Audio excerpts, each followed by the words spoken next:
Hey everyone, welcome to our budget workshop. As we do with every full board gathering, we'll start with a salute to the flag.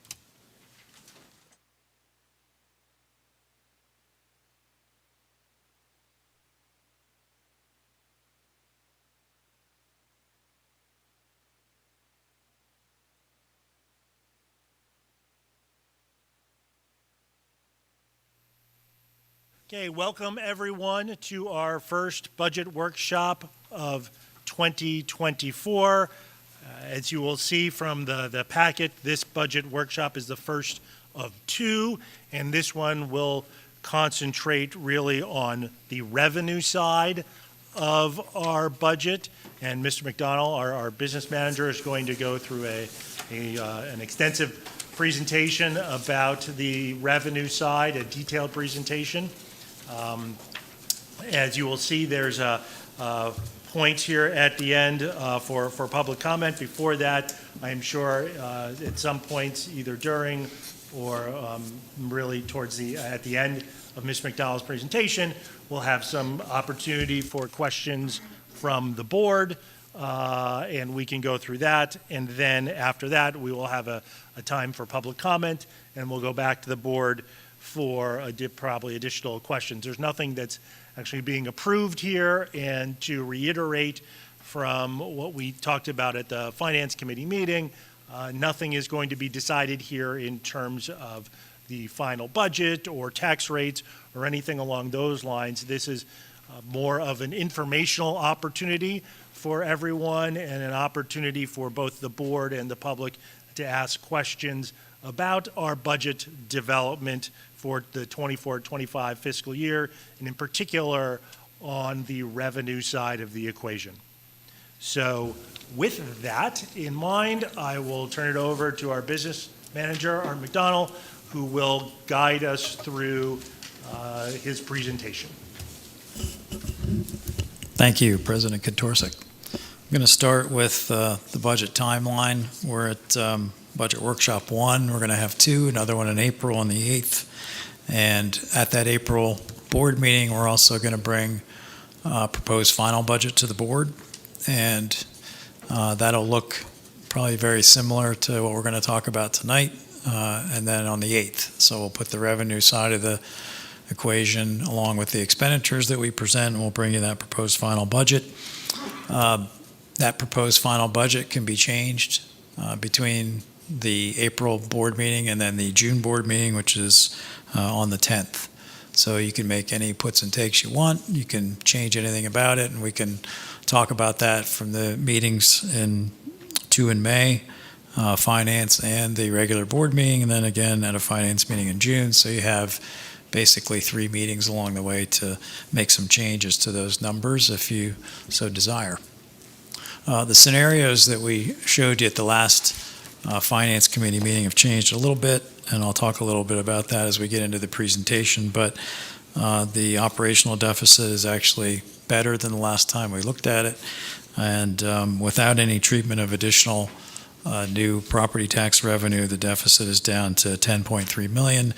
And then after the index, the deficit falls to a little over 3.1, and then with the index plus the exception, which we recently received approval from the state in writing that we are now authorized to go above the index by the amount that you see on the screen here in your packet of 6.311 for an additional amount of revenue that takes the deficit down to about 1.8 million.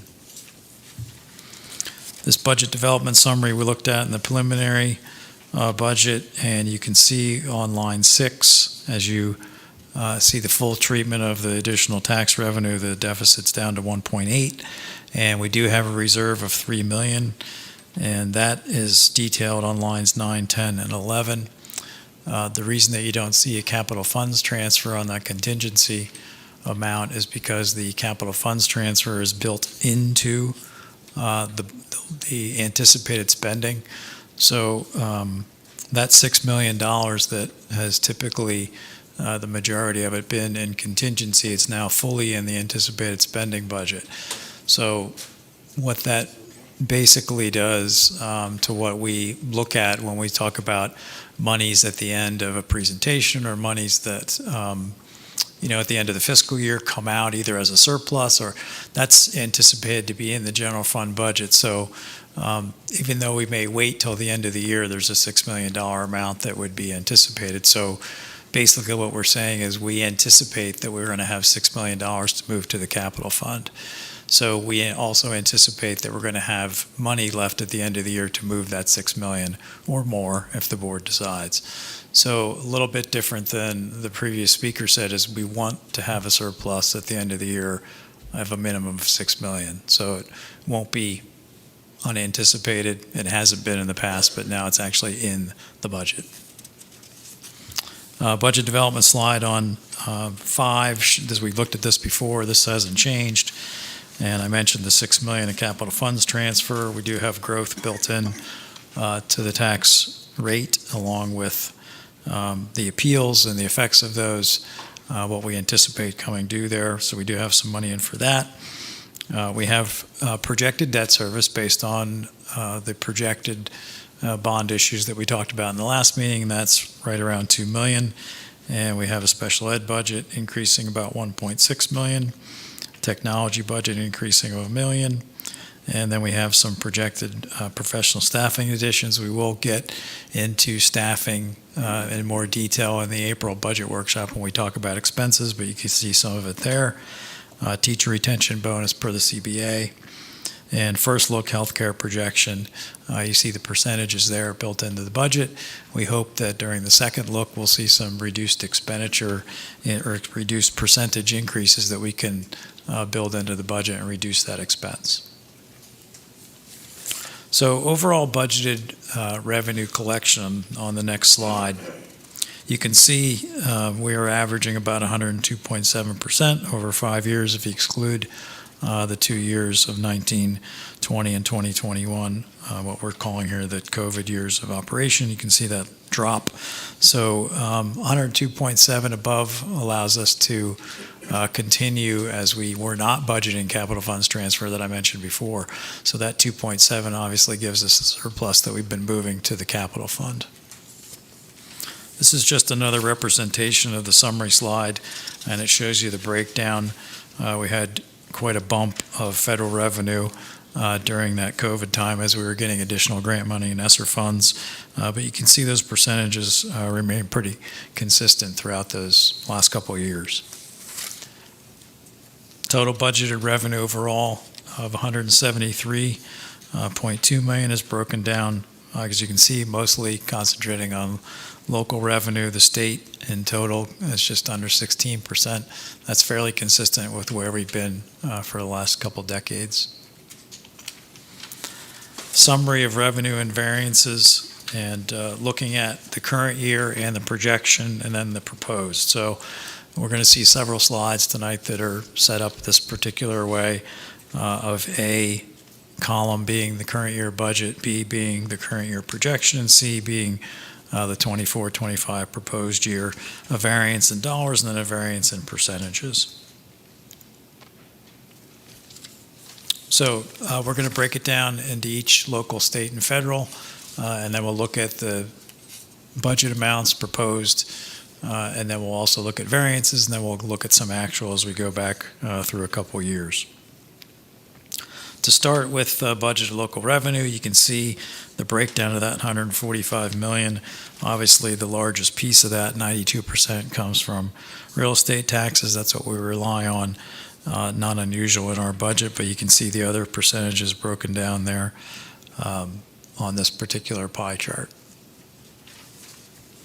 These are the assumptions that go into building the budget, and this has been fairly consistent over a number of years. We look at a combination of 3 years of actual or 7 years of actual, depending on the particular line item. In the current real estate, we look at the current assessment, and then, like I said, we built in interims, appeals, and then we have some growth in there. In addition to that, the growth hasn't been at 0.5% lately, so we're being a little optimistic there, but we hope that we're going to see a little bit of a bump.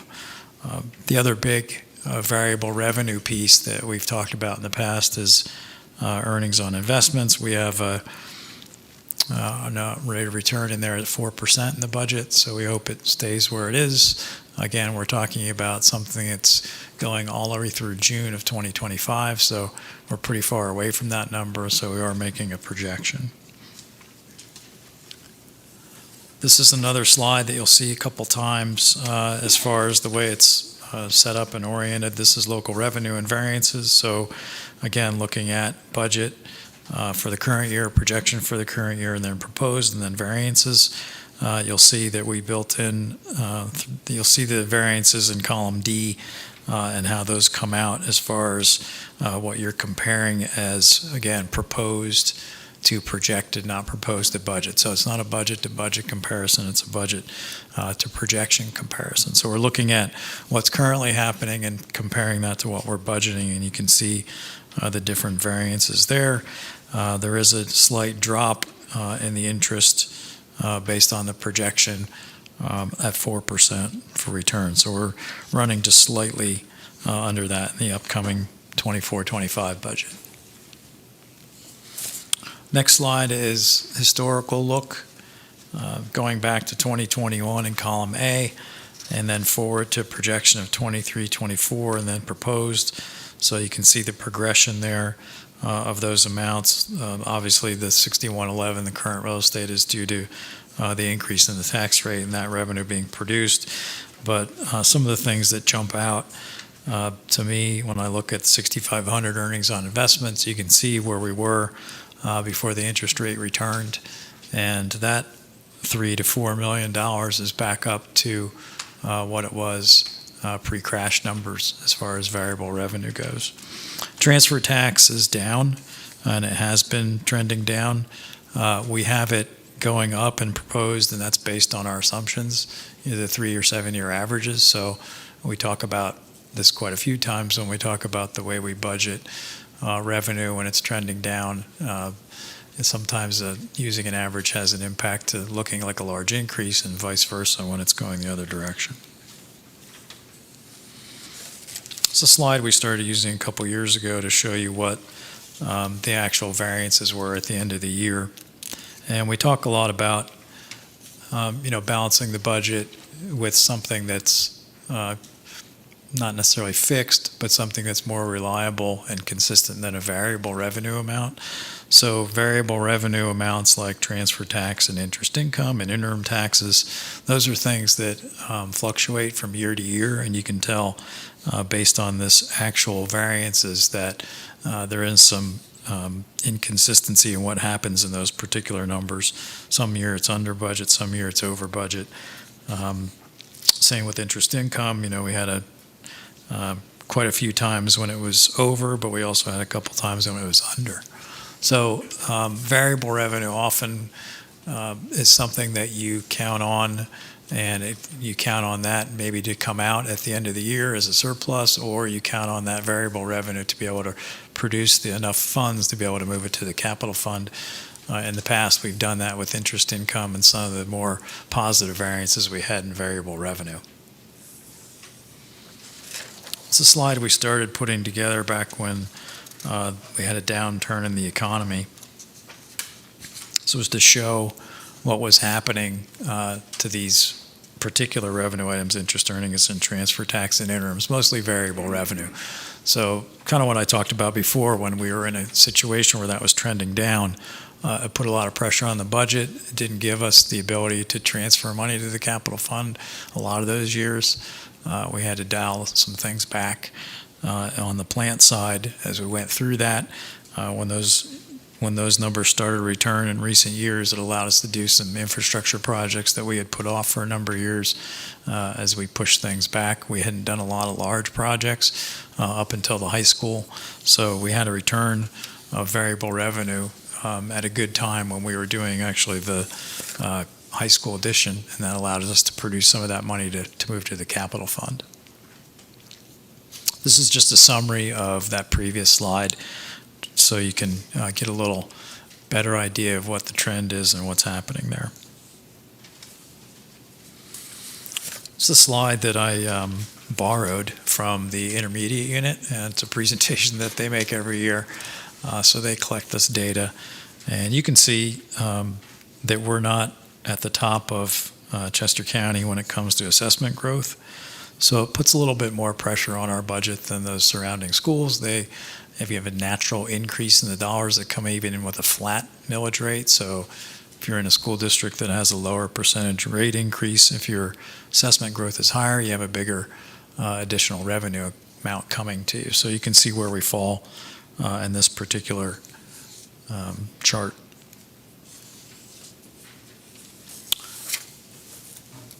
This is a slide we started using when we started getting hit with quite a few assessment appeals, and that was coincided with the downturn in the economy, unfortunately, so it was kind of a double whammy. But you can see those smaller bars are a little difficult to read on this slide, but the smaller bars are the residential and commercial loss from appeals, and they don't seem significant when you look at them individually, but when you add them up to cumulative loss of revenue, you can see on that green bar, pretty significant number over that period of years, and once that assessment changes and goes down, that's forever. This is what we've been doing on the district-initiated side of appeals. There's not as many as there used to be, and based on our formulaic policy of how we go about appealing properties in the district, it does a calculation based on current year sales, and if it produces a possible tax revenue of $10,000 or more, then we evaluate it with council to see if it's something that we want to appeal. And we do have an estimate in the current year, although it's not a significant number. You can see that over the cumulative number on that larger bar is what we've gotten back over a period of years. So I think that effort is worthwhile in excess of $1 million additional dollars. So that concludes the local piece of at least the revenue. We'll get into local taxes and some other breakdowns as we get farther along in the presentation. We're going to move to state revenue now, and there's some things to talk about here. This is a summary slide, and you can see the largest piece of this comes from retirement and Social Security. If I add those two together, it's over 50%. And the state revenue, we get a formula back from them, so the expenses that we spend in both retirement and Social Security come back to us as 50% subsidy from the state.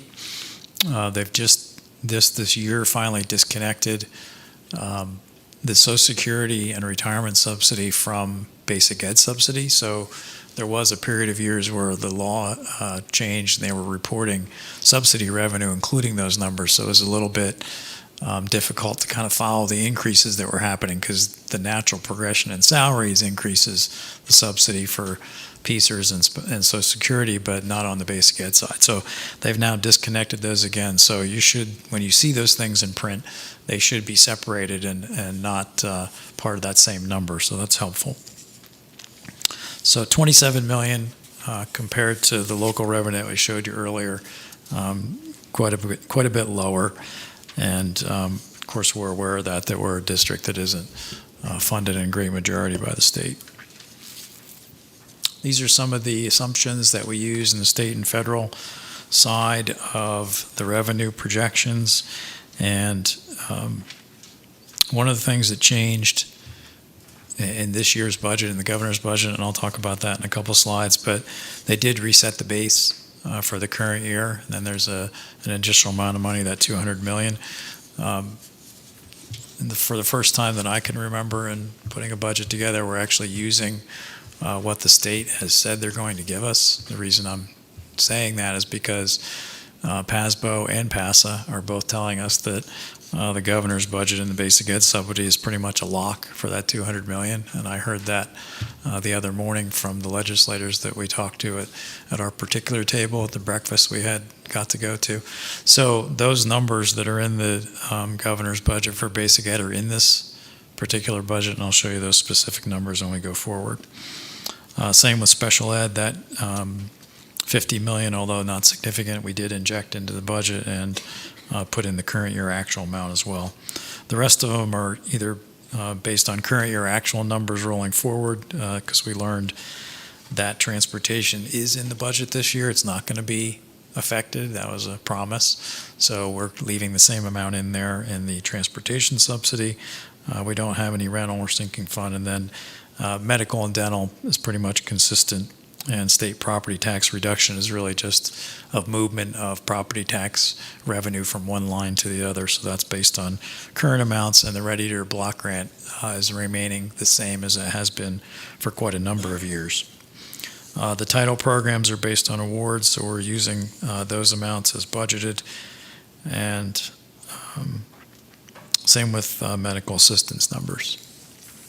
So on the state revenue side, same orientation in this particular slide that we looked at earlier. You can see basic ed is up 216 and special ed is up 39,000, and safety grants down a little bit, but that is a new safety grant. It's not the same safety grant, but it is on the same code, and it's supposed to be 100,000 for each school, but we're getting 100 plus 84, so we have that amount in there as budgeted. Ready to Learn is still 199,000 as it has been.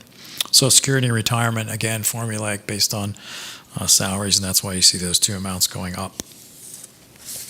Actual for the last couple years, you can see the basic ed subsidy. So I'll call your attention to column D in basic ed, which is that 7110 line. And I mentioned that earlier, that $5,337,000 is what we anticipate in the current year. So that number is in the budget along with that $216,000 on column E. And same with special ed. You see the current year amount in there is projected, meaning the state has told us that's what we're going to get. And we put additional $39,000 in there.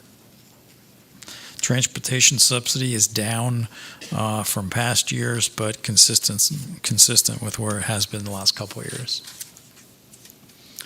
Federal revenue is a little wonky because there's things that are ending as far as grants and other things that are starting. There are some grants we are going to apply for, and we talked about this a little bit in finance, but we're not budgeting anything that we're applying for. We're budgeting things that we know we're going to get. And hopefully we'll see some additional monies throughout the year, but we'll bring those back to you as we apply and we find out whether we get those awards. You can see basic ed subsidy was kind of flat for quite a number of years until they started looking at a new formula number.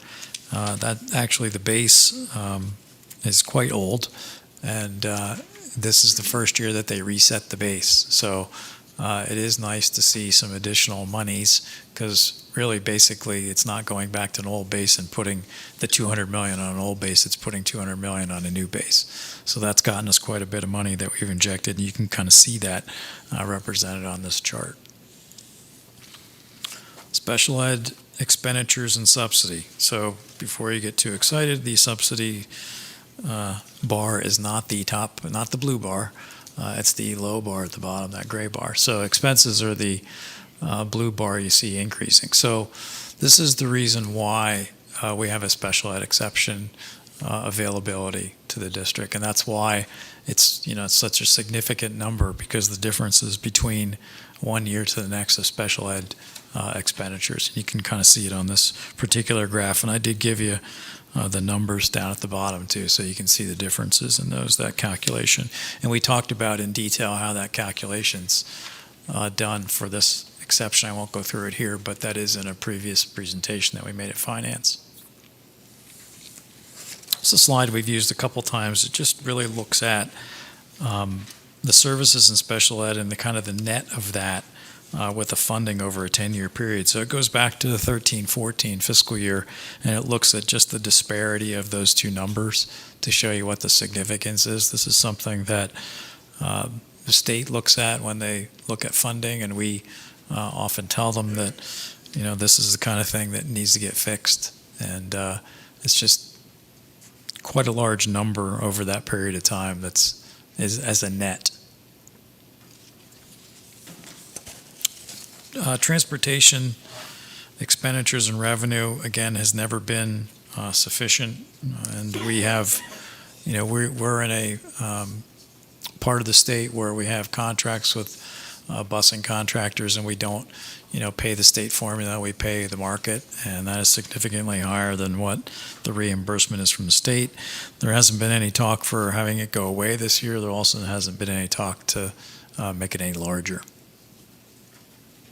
I talked earlier about PSERS and the impact on the budget, and you can see it here on this slide, kind of small numbers here, but the employer contribution rate, which is set by the legislators in Harrisburg each year and then authorized, and we get notified of it. It's a percentage of our expenses for salary that we have to pay into the state.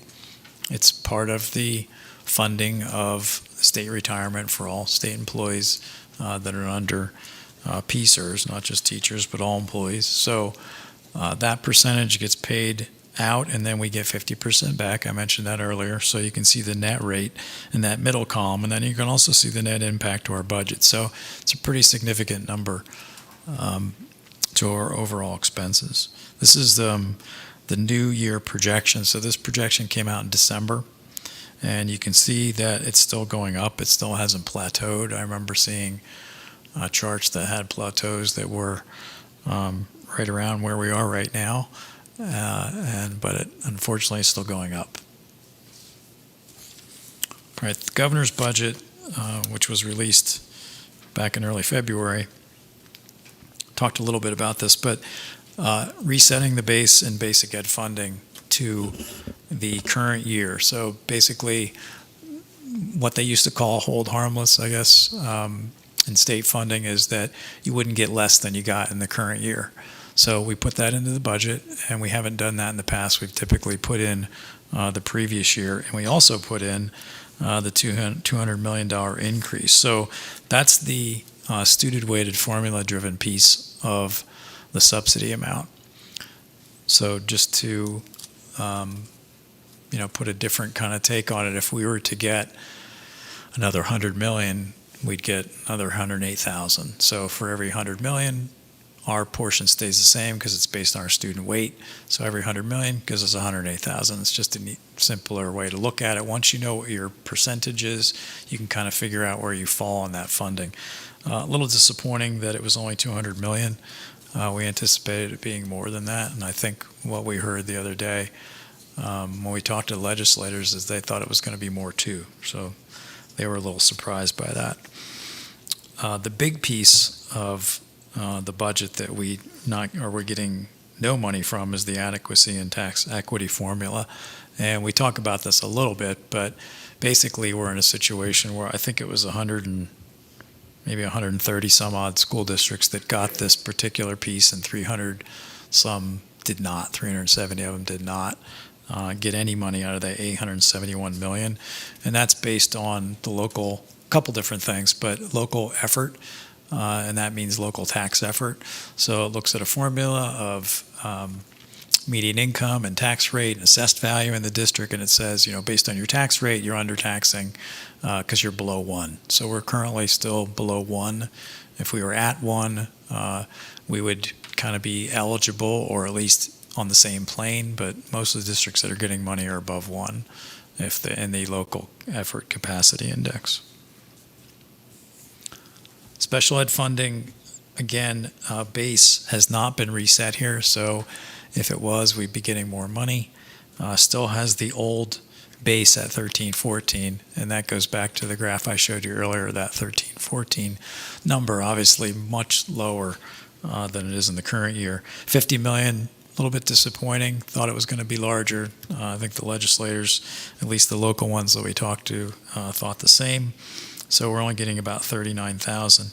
There is a proposed student-based allocation of 383 million. What I'm hearing from the folks in Harrisburg, either from the association side or legislators, is that's not going to happen.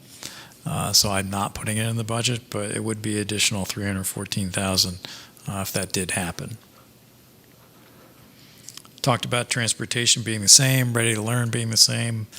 Mental health grants for PCCD, that's 100,000 for every district flat.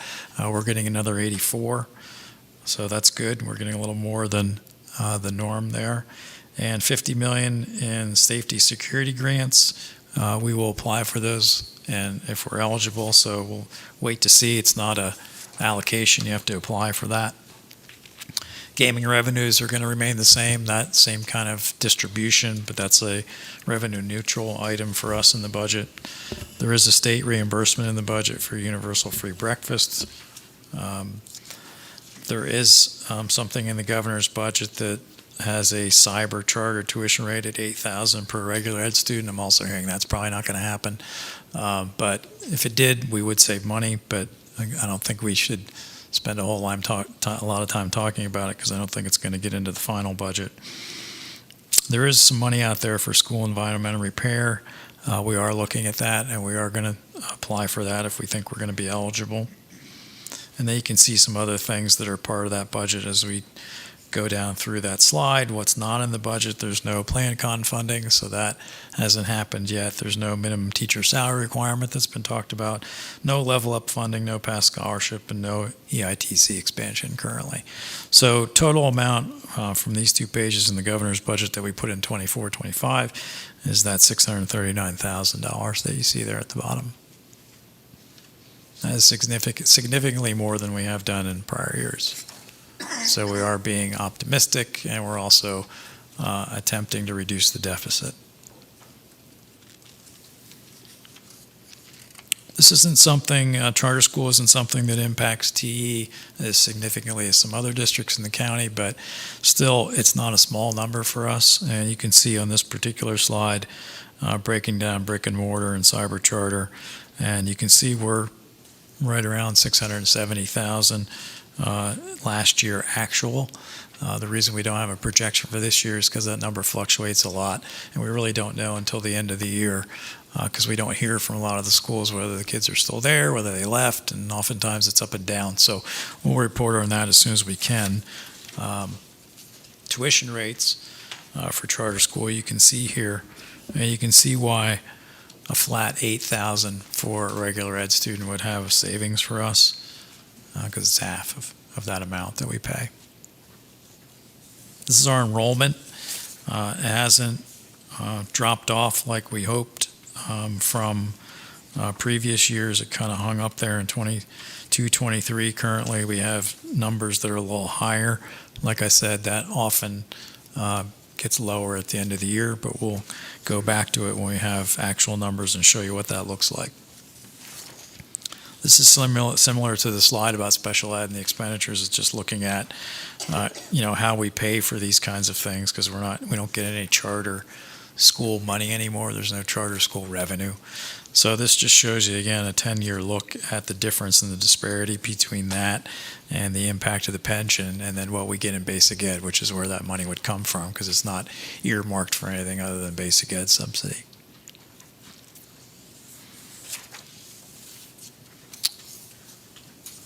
This is a transition slide just to give you information of where we are with fund balance. I put this in most of the presentations, but you can see what we're committing in the current year, $6.4 million almost of the fund balance. So just shows you the need for fund balance and why we have it and some of the things that it does impact. We have a healthcare contingency that's recommended by our consultant to be a 6 to 9 month number in case we need to pay out or roll out on healthcare. Fund balance in dollars, pretty consistent since 2010. Not much here. One of the things that keeps it consistent is our commitment to the capital fund and moving those surplus dollars out to the capital fund. Here it is, percentage of budget. This is a little more concerning, something that Moody's looks at when they do a bond rating. We've been reported, I guess in their comments report by Moody's that they see it going down. It's not a significant number. They put us kind of like on a watch for those kinds of things. We do have a capital plan, and we do have pretty consistent desire or willingness of the board to increase the tax rates. One of the things that offset that, so when they look at that, it gives you a favorable and it all outweighs kind of the fund balance number. There's a formula, a report card that's put together by Moody's. This isn't a huge weighting of it, so the other things that we're doing kind of outweigh this. I mentioned earlier about the ability to move money to the capital fund. So you can see there were a lot of years when we didn't have any money to move to the capital fund because we didn't have any surplus. And we didn't have it built into our current year budget the way we do in 24-25. We didn't have it built into anticipated spending. We might have had it in contingency, but we still didn't have the ability to move money. So what we're doing, what we're saying is that we're building that in to the anticipated spending of the 24-25 budget. So we anticipate having $6 million at the end of the year. It's a little bit more than what we had last year, and a little bit less of what we had the prior year. But if you look at the average over the last 5 years, it's 4.8. So it's higher than that. It's higher than the average. And you have to be able to produce a surplus, at least in a way that is consistent if you're going to count on it to capital funding. Also offsets what we talked about in finance, which is a bond issue and debt service associated with that. The more money we have in the capital fund, the less we have to issue in bonds. This capital project funding slide we've used quite a few times, and it shows you where we were with the general fund transfers, and you can see those detailed there in orange, and then bond proceeds. So the bond proceeds is really giving us the ability to do the things that we've done in the capital fund and keep the capital transfers more recent and consistent. This is a slide we tweaked a little bit for this presentation, but it's one we've looked at before, and it shows you that entity-wide, meaning general fund or the operating fund of what we're budgeting or talking about. When we set a tax rate each year, it's the operating fund budget. We don't set up a budget really for the capital. That's not part of what you approve annually, but it is obviously an impact from an expenditure number. So when you look at entity-wide, you're looking at the operating fund and the capital fund. When you look at those two things together, pretty much every year we've had a deficit. You can see that detailed in column F, and that's obviously made up from what is funded and what is on that previous slide that we looked at. So we're not in debt $101 million because we funded it through transfers and bond issues. This projection model is based on assumptions that's on the following page, on page 43. So you can see proposed is there untreated with revenue, and then untreated going forward, the revenue remains the same pretty much, except for as you spend fund balance, you see a reduction in revenue.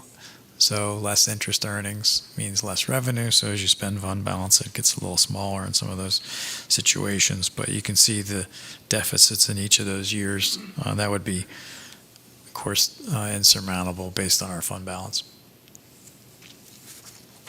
Right, the tax impact from what is currently on the table with the index and the special ed expenditures exception puts us at about 6.311.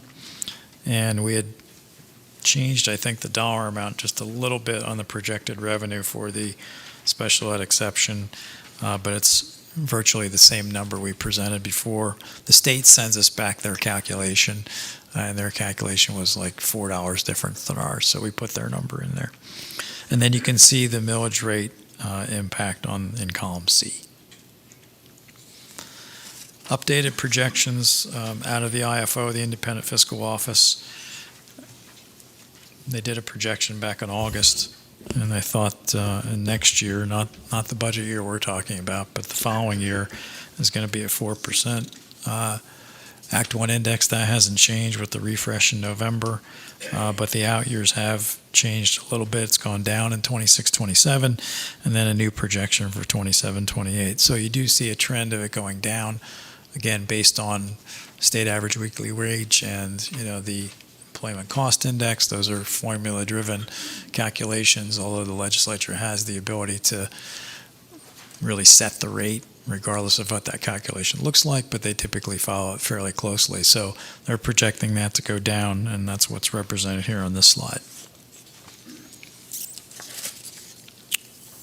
This is everything from 0 to 6.3, and the dollar amount. So as you see, the 0.1% difference is that 140,000. So you can see it go from projected additional revenue of about 8.8 in total. And that's represented on the very first slide that we looked at in the budget summary. It's a history of our rates in the past and what that increase looks like and what the index was and what the average increase is. So the average tax rate for the last 5 years has been about 3.1%. This slide was something we looked at in the last couple of years, and it shows you where we fall in average taxes paid by residential taxpayers in Chester County and others. So there are a couple other folks in here that are not in Chester County. And you can see the higher end, or the blue bars, the school districts that have higher average taxes are typically those schools that don't have an earned income tax. They can rely on a different stream of income, so to speak, and our earned income tax, even during COVID, didn't go down. So they consistently see increases without kind of any action by the board, any additional action. So that's kind of a natural growth, which really would offset any kind of increase on the property tax side if you could rely on another revenue stream when you're addressing your operational increases.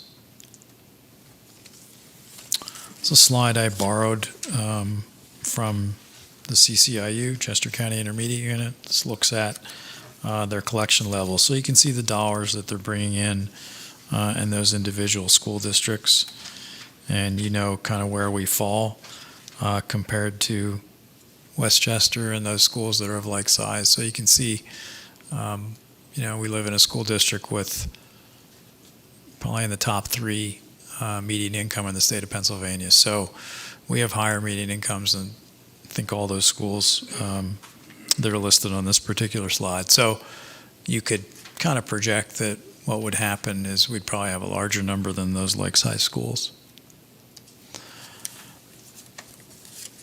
Equalized mill is a calculation that's used by the state and what I talked about earlier, which was the basic ed funding and the adequacy formula and the tax equity formula. So they look at this particular calculation, they look at it over a 3-year period. And you can see if you look at Chester County and a couple other schools that we put in there that were oft compared, we're second lowest on this particular chart at 13.3 with an average of those schools at 19.3. So we're consistently at the bottom or very close to the bottom, meaning our equalized mill rate is lower, meaning our tax effort is lower based on our assessed value, which is why we have a less than 1 local effort capacity index.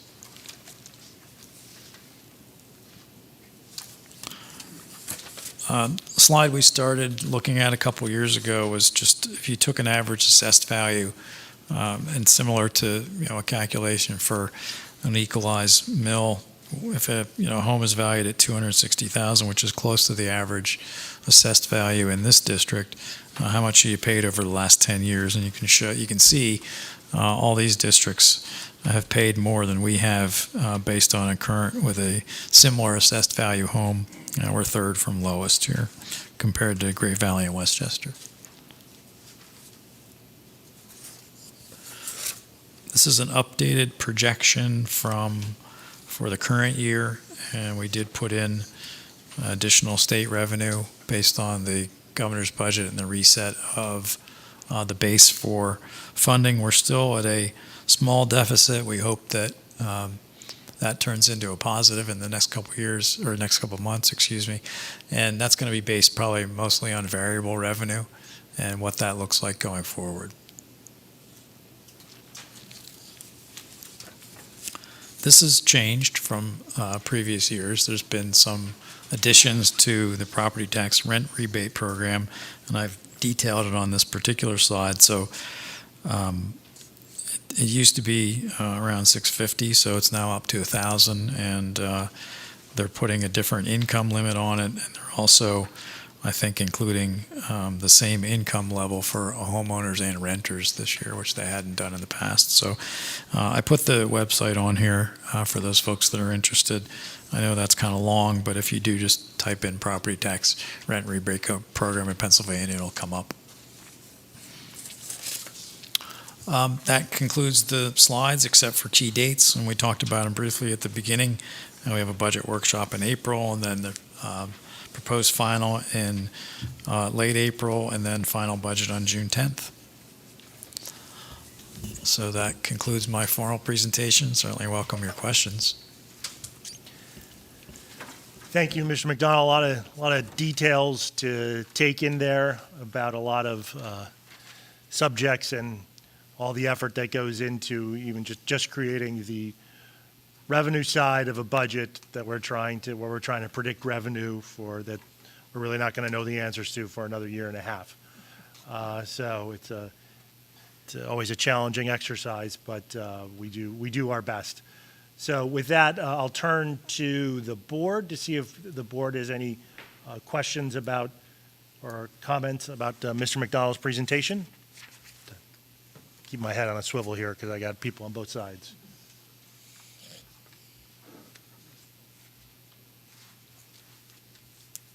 So, okay, yes, Dr. Hatitsky. Well, more of a comment then. So for our federal revenue, let's see, I'm on page 24. So with our projection for 23-24, we had 640,000, and proposed for 2024-25 is zero, right? So that's $640,000 that we were getting that we're not. So even though we're getting more state revenue, it's sort of balanced. It's balanced by that, which is what it is, right? Right. But I think it's really helpful to break things down, especially for the public. That when you hear something like $200 million in additional state funding, that's divided among 500 districts, and when we have a different tax effort than other places and a different ratio that's applied to us, it just doesn't add up as much as one might think. So I just wanted to point to that part. And I had a couple questions. The rentals somewhere are, I think, projected to go down, and I was wondering where that came from. It would be local revenue. It was all going very fast. Page 13. Page 12, line item Page 12, 69. page 13. Rentals, yes. So page 12, line 6910. We have 900,000 for this year, and then 570 proposed for 24-25. And is that a function of averaging? Yes. Okay. Yeah, we did take out the 1 year of COVID because it was zero. So we didn't want that to mess it up. But we did take that year out. So it's the 7-year actual average. Well, is there something from last year? I know, didn't we change rates or something maybe last year? Is there a Yeah, reason we that made it some bumped up? we made some tweaks to the rates, but we're going to look at those again because we need to change the labor rates. So we are going to look at that again. Okay, so We just haven't done it yet, but right. I'm just wondering if applying the average is appropriate if we're changing like the average use, but a different rate will give us a higher number. Should we? yeah, we factored in the Okay. change, the small change we did make. Yes. Okay. Okay. All right. Thank you.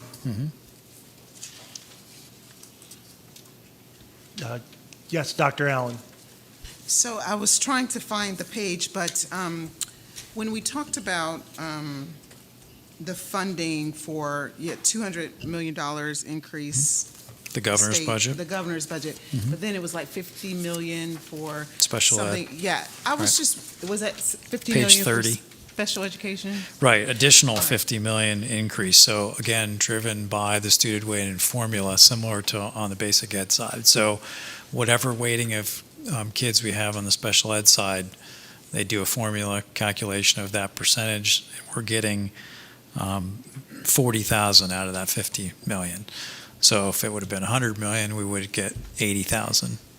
Okay, so then what you're saying is that the rate isn't based on the rate of special education that we're seeing in our district in particular. It's on some other, it has nothing to do with the increase in the number of kids that have special needs in our district. It's some other determination? Is that what you're saying? No. Based on some formula that It's a doesn't? student weighting based on what we spend on those special ed kids and the percent, the numbers of those kids based on our enrollment numbers and our total enrollment. So it is looking at our kids and our numbers.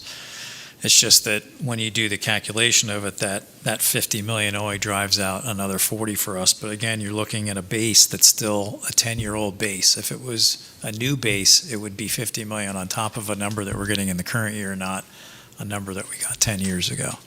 So there's a little bit of a disconnect between the way this is calculated and the way basic ed is calculated. It's because the reset of the base in basic ed brought us to the current year, and then the additional monies that the governor's proposing, that 200 on top of that.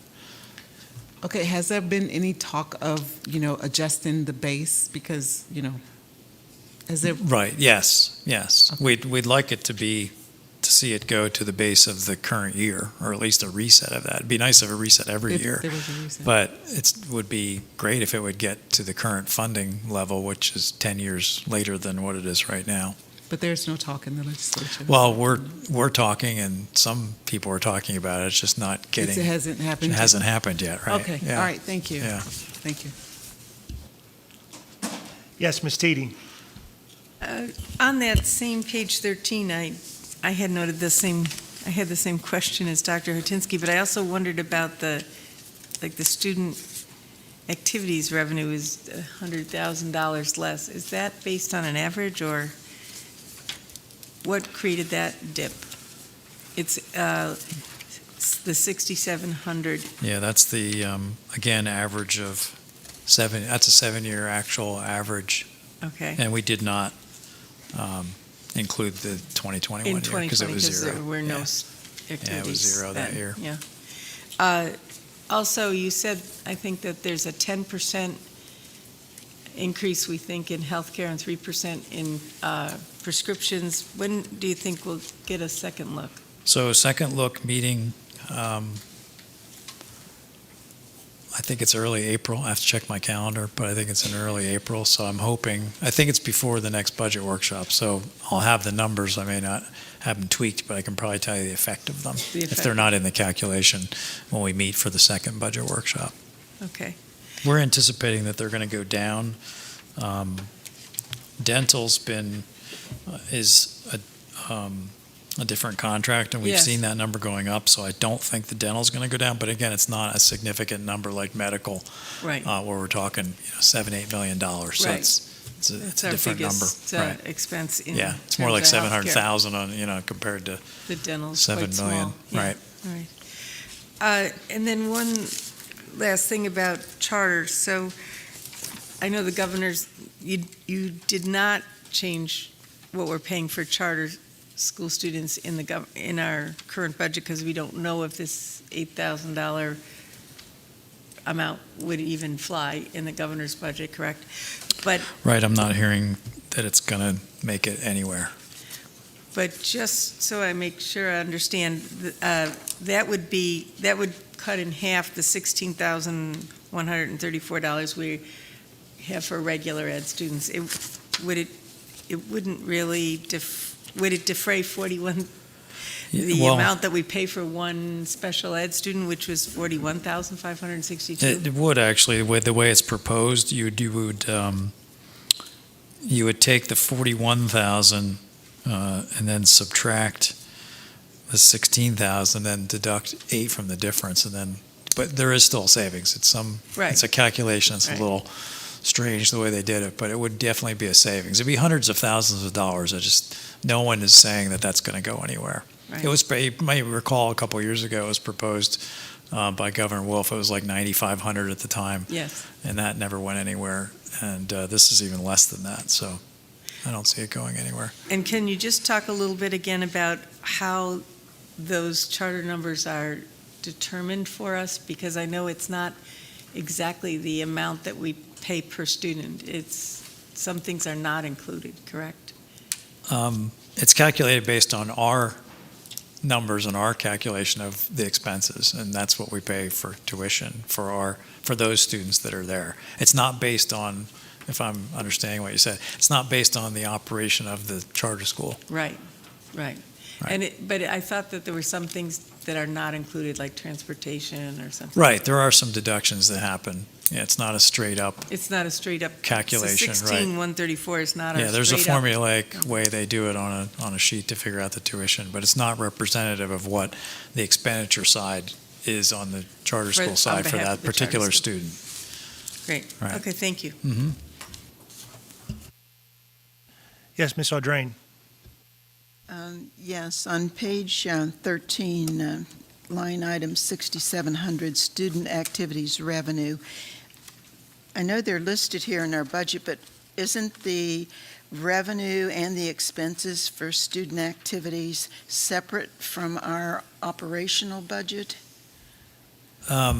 It's not separate, it's reported in that 3,200 line that we talked about earlier tonight, or excuse me, during finance. So it is reported on that line.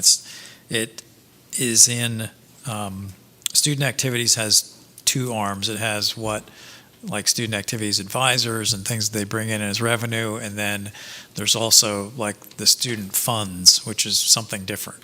That is kept separate.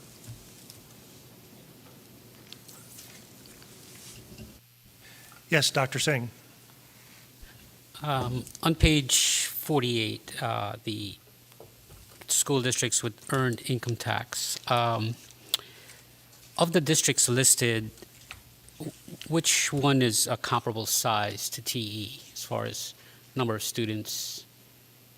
Do you know offhand? I don't know off the top of my head, but I think we're the third largest behind Downingtown and Westchester. Okay. So, but on this, so besides Radnor, which does not have, I'm looking at my black and white. Right. eyes. Yes, I'm sorry. So they I'm do not have an. earned Yeah, income Radnor's a tax. blue bar, yes. So we're the other school district that's highest with taxpayers Right, without an Union- earned income tax. Right, Radnor, Unionville, Lower Okay. Marion, and us are 1, 2, 3, and 4 there. And I don't have, the CCIU slide doesn't have anything outside of Chester County, so I'm not sure about revenues Okay. for those, but they don't have an earned income anyway, but. And on page 49, with the collections, is the earned income tax a rate, or how is that assessed to the taxpayers in these districts that are affected? I'm sorry. wait, So how is the earned income tax calculated for the districts with an earned income tax? Right, so the 1% they're taxed, comes right out of their paycheck, and the last So it's a flat rate? 10 years, right, yeah, there's a mandatory deduction now for local income tax. There didn't used to be in Pennsylvania, there is now. So it comes out mandatory out of their paycheck, gets Mhm. sent to that particular district. Gotcha. So on 49, let's say for Westchester, they were taxed, or their district got $27 million Yes, from a 1% earned income tax yes, that goes into the operational budget for the Yes. school, yes, which is why they're on the lower end of taxpayers. right, yeah, it was kind of the way that slide on 48 shows you that the folks that don't have the ability to have that additional revenue typically have to rely on property taxes. That's really the only other way, unless you're in a district that, has a higher percentage of state funding, let's say, rather than, something that's be closer to 40% or something like that. If you're in a district that had that kind of need, you get higher numbers from the state. We don't have that here, and we don't have earned income. So we're really relying on property tax as our main source of funding. So for illustrative purposes only, if you were to prepare a slide that would show what an earned income tax revenue generation would be in TE, for illustrative purposes only, is that something that you could do in the next workshop, or? at Yeah, another I can look at that. finance Yeah, I can look at that. I thought you were going to ask me to do it right now, so thank you. Appreciate meeting? that. I know you're a whiz, you can, You have that I have number. a couple numbers in my head, but I'd like Right. to go back and look at it. We've looked at it a couple times over the years, Okay. but it really is a number that you can see by these numbers, it goes Sure. up every year significantly. So it really needs to be looked at every year. So I can go back and do a calculation. Thank you.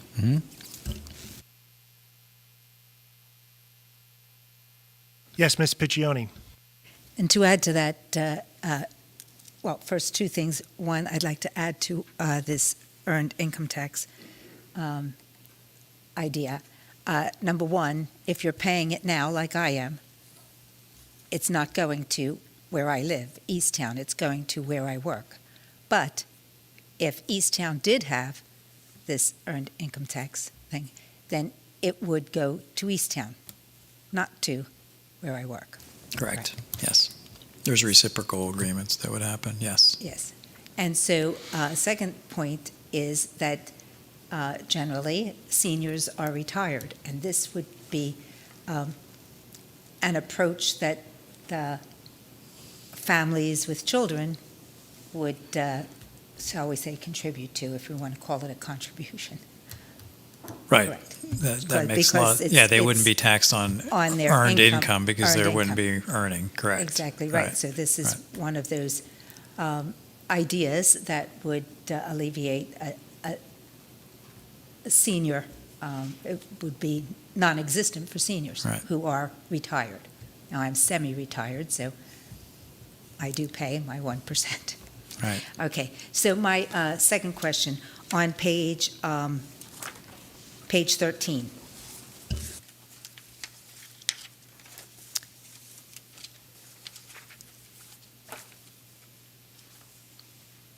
Uh, 6153, the transfer tax. You mentioned that that's trending down.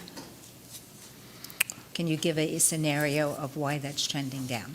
Well, as less properties transfer, less revenue comes in as a result of those transfers. So the assumptions for transfer tax are the previous 7 years. So it's a pretty long look back, but you can see historically, it's obviously variable. We talked about the variability of that particular revenue item. So it's really based on what's happening in the district and how much property's getting sold. It's a direct relation to that. Is that both residential and commercial? Right. Is- Anything paid as a transfer tax, yes. Okay. Would that be, would you be able to separate the residential and the commercial? I'd like to You mean- see what the, Yeah, I can't do it on, I mean, I have to report it on that particular revenue line, but we could look at the numbers. Yeah, I think I'd like to see about the commercial in particular. okay. Like, because- you want to look at historical of that, or just what it is now, or like a trend, or what are you thinking? I was thinking about the past 3 years, say. Okay.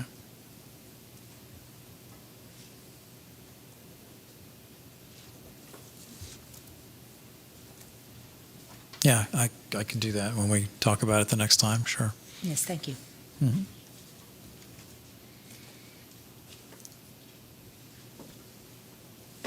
Okay, well, in looking at this, I mean, this is, gosh, it's got to be my ninth budget cycle or something along those lines. And so it's familiar yet always different. Things change, and we have new challenges. I'm struck, a lot of times by what we have, we've added this since I've been here, what's on slide 14, which is the variance, drivers from revenue. I always look at that and think about the challenge that it is sometimes and the importance of not balancing our budget or relying upon variable revenue for purposes of funding our program. Because of these variances from year to year, it's difficult to predict on a year-by-year basis what's going to pop in terms of these variable revenue streams. And that also shows the importance of why we try to take some sort of objective average that makes sense, because if you just try to look at your crystal ball and say, hey, here's what this revenue is going to be and that revenue is going to be, we would probably all be in a different profession if we got that correct on even a half of the time. So, so I think that this particular slide is illustrative. And also, something that we've added since I've been on the board is what's on slide 41, which is the entity-wide revenues and expenses. And I think that this is an important slide also because we've had talk a little bit here about surpluses, and that word has been bandied about in terms of what it is and looks like a budget from a budgetary perspective.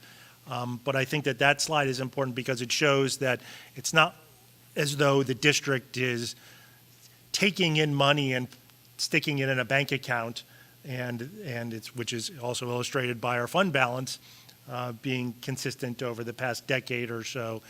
So when people talk about surpluses, it's really just a difference in the revenues and expenditures that we have on a year-to-year basis. But in terms of the actual cost of the program on a year-to-year basis, I mean, we're basically spending more than we're taking in on an entity-wide basis. We're allowed to make up for that in terms of issuing bonds, and we do, as you point out. We're not $100 and some million in debt currently at the moment. But I think it's important for folks who are watching to understand that when folks talk about surpluses, it's not as though the district is continuing to take in money on a year-by-year basis and hiding it in their mattress. That money is actually being spent, and actually more money is being spent on the program and on the kids in the district. I think your point's well taken. I think in past years when we set a tax rate, or when you folks set a tax rate, it wasn't always with the anticipation or the hope that a capital fund transfer would be in the offing at the end of the year. So I think including that and taxing for it makes a lot of sense, rather than waiting and see what happens, and being proactive in that respect, because it really does reduce what you're borrowing. It reduces an expense, and rather than waiting till that time, although the transfer could happen later, I think building it in the budget makes a lot of sense, and it actually moves you in the direction, or more in the direction, I guess, of having a balanced budget without, supplanting in a large way with fund balance. Right. And basically, I mean, it's a more, from my standpoint, and and it has been a shift.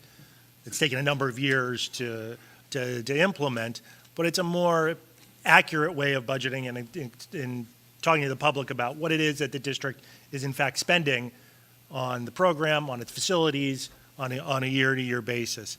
And that's probably even more important as we move forward, given the significant projects that this board has approved to be implemented over the next couple of years, the significant capital projects, the fields, and perhaps we're thinking about a new building for our elementary students. So with that, we can turn, at least I think the agenda says, we can turn to the public at this point and receive any comments from the public. Remember, public comment period is reserved for taxpayers and residents. If you have a comment, please come up to the microphone, state your name and your township of residence, and we'll go from there. So, any public comment?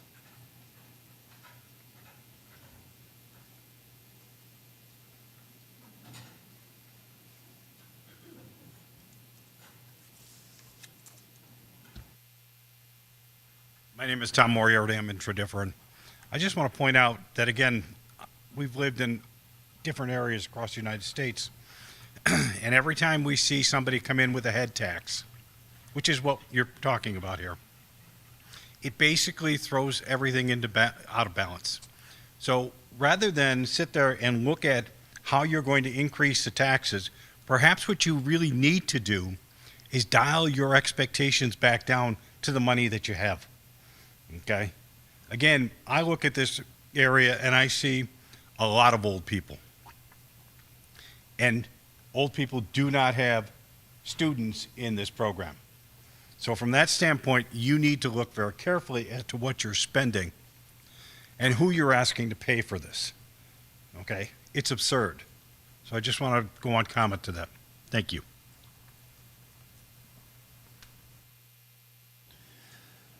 Thank you. Any additional comments?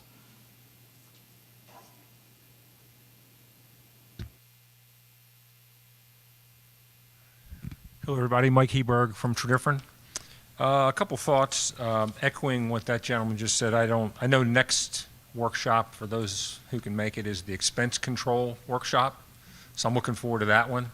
I don't see any evidence from page 5 where we talk about all the additional expenditures planned for the next school year, that there's any indication that there's anything that we're going to spend less money on. And I find it hard to believe within a $175 million budget, there's no room for us to cut anywhere. I would also like to comment or expand upon the questions that Dr. Singh raised and others echoed related to an earned income tax. So the board cannot, on its own, implement an earned income tax. The townships would have to go first. And you may be aware that both Tredyffrin and Easttown hired a consultant last year and studied this issue. They gathered data to the extent they could.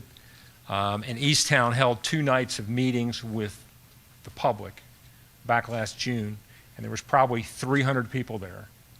And I would say that there was a broad base of opposition to this idea among people across all demographic groups, including people who are retired. Those of us who are retired or near retirement realize that, I mean, is it really fair to say to people who are in their 30s and 40s, you know what, we didn't have an earned income tax when I was raising a family and trying to save money for college and retirement and all that kind of stuff, but now that I'm retired, I want the younger set to pick up all the bills. I want them to pay an earned income tax. So many of the people who came to the microphone were actually people who were retired or near retirement who said, that's just simply not fair. That's not the contract this community has always had, whereby the real estate taxes are what pay for our school system. So Tredyffrin did not elect to have public hearings. They didn't feel it was worth considering. The district is welcome to do so.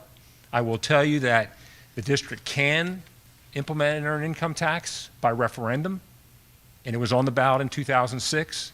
It was defeated 88% to 12%. So it's an unpopular idea. I think the other thing that's interesting, if you look at this graph on page 48, is if you look at the 4 highest performing school districts in southeast Pennsylvania, I think universally, Radnor, Unionville, Chadds-Ford, Lower Merion, and Tredyffrin Easttown, none of them have an earned income tax. None of those 4 districts has an earned income tax. Wallingford, Swarthmore does not have an earned income tax. Great Valley does not have an earned income tax.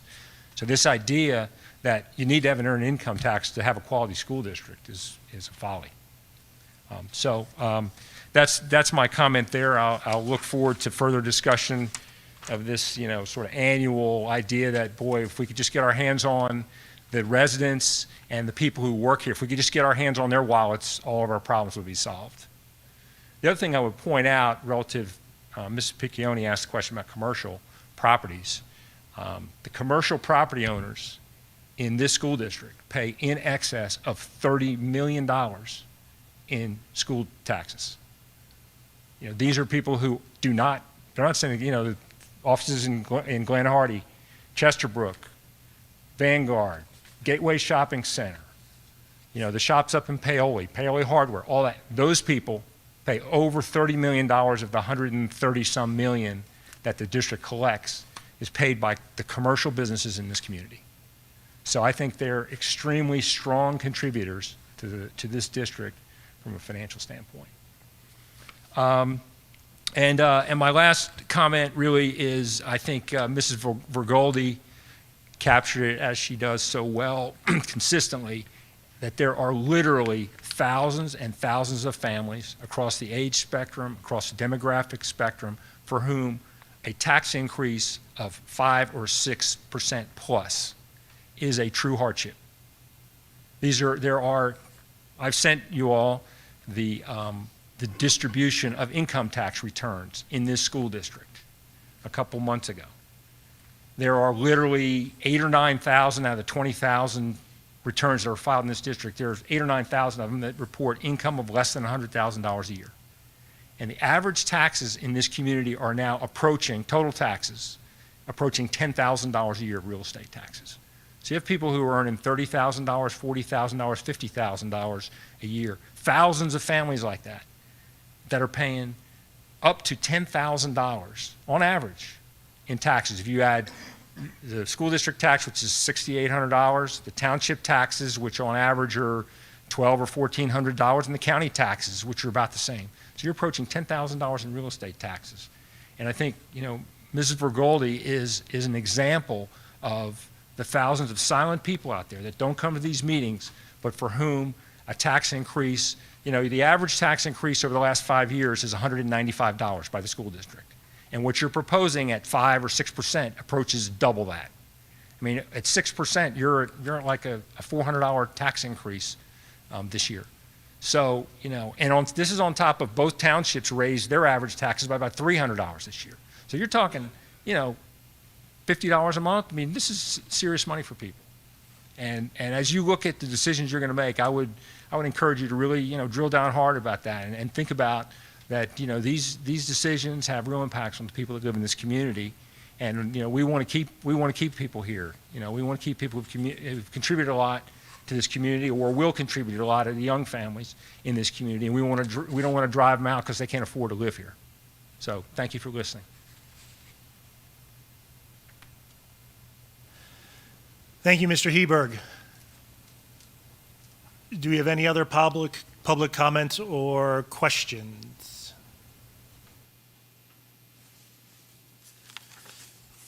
Going once, going twice. Okay, we'll go back to the board. Any questions or comments from the board? Yes, Dr. Hatinsky. I'd just like to say that I appreciate all the public comment that we've gotten. This is also my 9th rodeo or 8th, whichever one it is at this point. And we do think about this every year. And we are going to dig in. We keep digging in. We'll look at expenses next month. And you know, you're welcome to, everyone's invited to the next budget workshop and to the finance meetings. A lot of our budget, like 70% of it is people. It's the staff. It's the teachers who are teaching the kids who are taking care of all the, we're taking care of all those families in our district too. And we want to provide them with services and great special education services, facilities that are adequate and our kids are not crowded into. We'd like to, hopefully we'll make a decision on full day kindergarten, which would be a great boon to a lot of the people in our community who have to pay tons for childcare at this point. So we appreciate it. We take it very seriously that we are stewards of the taxpayers' money, and I would like to invite everybody to keep participating, coming to finance, and working with us. Thank you.